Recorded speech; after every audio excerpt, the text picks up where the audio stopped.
Graça, paz e alegria.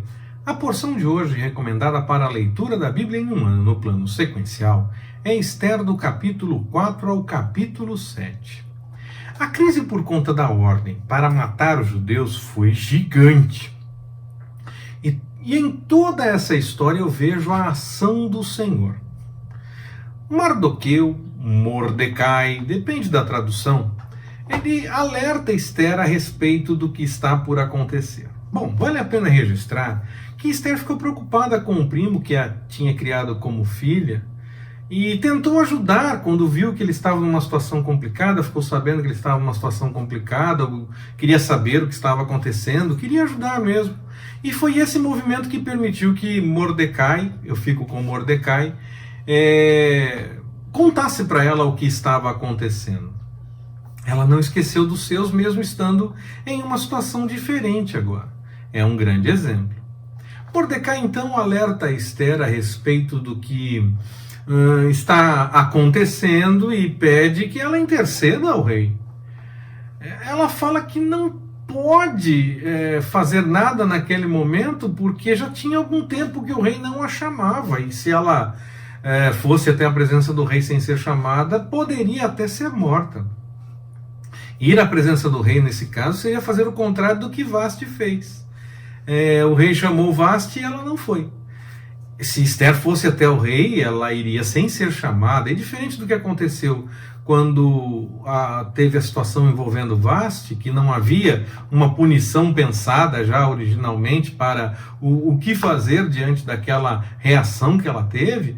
No caso de Ester, já tinha a punição definida, era a morte se o rei não gostasse do que estava acontecendo. E havia um histórico já do rei se chatear com a rainha. Mordecai lembra que ela também poderá ter problemas, já que é o povo dela, e mesmo sendo rainha ela pode ter problemas.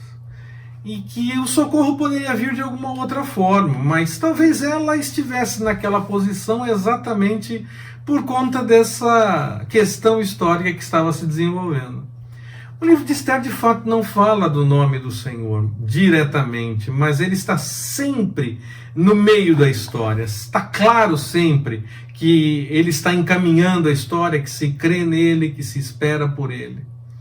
Ester, então, mais uma vez mostrando que buscava a direção do Senhor, sugere um jejum, citando dia e noite, porque alguns jejuns eram feitos apenas à luz do dia. Poderia ser 3 dias de jejum, mas só durante o dia. Durante a noite não haveria a observação. Ela sugere, então, dia e noite. E isso era um clamor ao Senhor, que não foi citado o que estavam fazendo ao Senhor, mas estava ali sim claro que havia essa busca, que ele estava presente, que se fazia busca por ele, e havia uma esperança a respeito de uma resposta que o Senhor poderia dar. Se o Senhor resolvesse, seria ótimo. Se não, Ester deixa claro que ela está pronta a tentar de qualquer forma. No fim, o rei aceita a presença de Ester. Deixou claro que aceitava isso, e isso mostra mais uma vez que o Senhor estava agindo, porque, como eu falei, ele já tinha um problema anterior com uma rainha.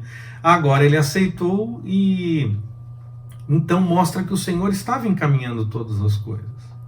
Ester poderia falar ali mesmo que a inquietava, porque o rei deu essa abertura, mas ela fez um convite para um banquete. Talvez essa tenha sido a ideia que o Senhor gerou no coração dela, e servia também para ver se o rei estava disposto a ouvir o pedido que ela tinha para apresentar, se ele estaria junto com ela, e claro, servia também para mostrar que ela respeitava, honrava, e essas coisas todas.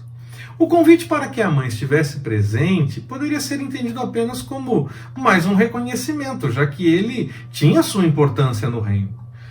Um convite para um segundo banquete, da mesma forma, tinha as mesmas direções e intenções, e ainda gerava mais intimidade diante de toda aquela situação que estava acontecendo. Entre o primeiro e o segundo banquete, Amã se irrita mais uma vez com Mordecai. Conversa com os seus e acaba tendo uma sugestão. Peça para o rei para enforcar Mordecai.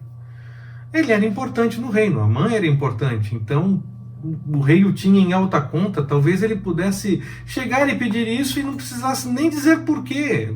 Se ele estava pedindo porque havia alguma razão envolvendo possivelmente o reino, então o rei talvez nem pedisse razões para fazer isso. O texto não chegou, a história não chegou a isso, então eu estou apenas fazendo uma conjectura, levando em conta, inclusive, que quando ele falou a respeito de um povo que não obedecia, tinha outras leis e tudo mais, lá o texto não diz que povo era, e aí ele teve autorização mesmo sem dizer que povo era. Talvez nesse caso acontecesse a mesma coisa, é uma possibilidade. Igualmente entre o primeiro e o segundo banquete, o rei perdeu o sono. Enquanto Amã fazia maquinações, o rei perdeu o sono. Mais uma vez eu entendo o Senhor agindo aqui nessa história, porque ele podia ter música, companhia, sair para uma caminhada, ficar sentado olhando estrelas, podia fazer qualquer coisa. Mas ele prefere que leiam para ele as histórias do seu reinado. E aí descobre no meio das histórias que Mordecai não tinha sido honrado por uma ação que fez a favor do rei. Nesse meio tempo, Amã já vai procurar o rei, já está na hora de conversar com o rei, e ele já está esperando para falar com o rei a respeito de enforcar Mordecai. E o rei, naquele momento, quer saber o que ele pode fazer para honrar alguém que merecia certa honraria. E aí, como ele fica sabendo que a mãe está ali, ele fala, manda ele entrar, chama ele aqui. E a mãe entra para pedir, para enforcar Mordecai. Mas antes que ele fale qualquer coisa, o rei já fala a respeito dessa questão de honrar e pede conselho, então, do que ele deve fazer para honrar uma pessoa. Amã talvez acreditou, o texto diz que acreditou que seria ele o honrado. Estou aqui, estou em alta conta, o rei me ouve, posso fazer tanta coisa, banquete com a rainha num dia, banquete com a rainha no outro, vai ser para mim. Então, ele deu uma sugestão de ficava aparecendo diante do povo, ele ficaria aparecendo diante do povo, que ele seria também um rei. E, no fim, ele teve que cumprir exatamente com a sugestão dele. O rei se agradou da sugestão dele, mas ele teve que fazer aquilo para Mordecai. No mínimo, os planos para o enforcamento estavam adiados nesse momento, não é verdade? Como é que ele poderia pedir para o rei para enforcar exatamente Mordecai se o rei estava honrando aquele homem? Mais uma vez eu vejo o Senhor agindo aqui nessa história.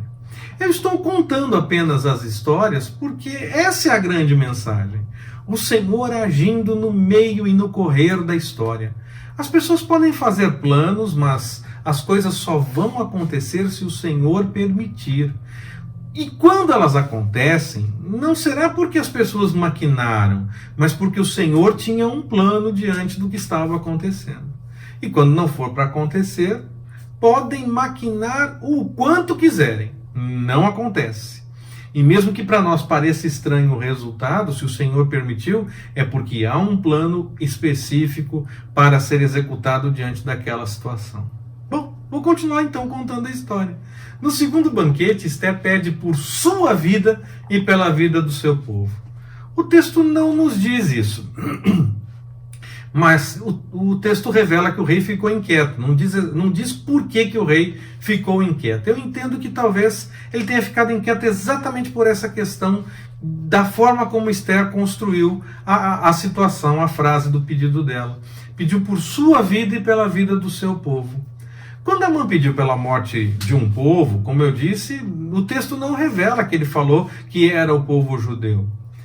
E o rei autorizou porque tinha Amã em alta conta.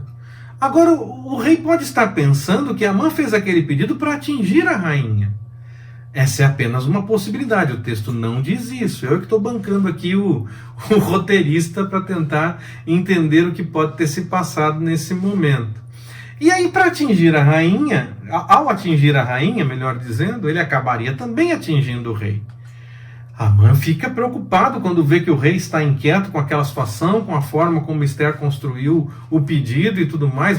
Será que Amã estava querendo matar aquele povo porque Esther é desse povo? Acredito que essa inquietação é uma inquietação possível na cabeça do rei. E Amã vê que está perdendo o controle da situação, então ele tenta pedir por sua vida para a rainha. Mas ele acaba ficando numa posição que parece outra coisa. Quando o rei volta e vê aquilo, fica ainda mais nervoso. O fato dele pensar que Amã poderia estar tentando violentar a rainha é que me faz pensar que o rei pensou aquelas coisas que eu comentei antes sobre as razões que teria pedido para matar o judeu, que seria exatamente por conta da própria rainha. No fim, Amã queria pedir pela morte de Mordecai, queria pedir que Mordecai fosse enforcado. Teve que honrar Mordecai, e foi ele próprio, Amã, enforcado onde ele queria matar o seu desafeto. A lição continua sendo a mesma. Vejo claramente a ação do Senhor, cuidando, poupando, encaminhando todas as coisas para mudar aquele destino imaginado por Amã. Não há plano contra a sua vida que possa prosperar se você está buscando a vontade do Senhor. O que vier a acontecer será direcionado pelo próprio Senhor e terá a permissão dele. Ele vai permitir que aconteça. Terá um propósito específico. E qualquer tentativa contra a vontade do Senhor será transformada para cumprir o plano dele. Como foi com José, por exemplo, lá no livro do Gênesis. Como foi com Mordecai e Amã aqui no livro de Esther. Busque ao Senhor, confie nele e tenha certeza que os planos dele não podem ser frustrados. Não importa o que pensem maquinar contra você, o Senhor está cuidando de tudo, e qualquer coisa que venha a acontecer, mesmo que nos pareça estranha, mesmo que pareça ruim num primeiro momento, será para dar testemunho do cuidado do Senhor sobre a sua vida. Que o Senhor nos abençoe. Forte abraço, até mais, permitindo o Senhor.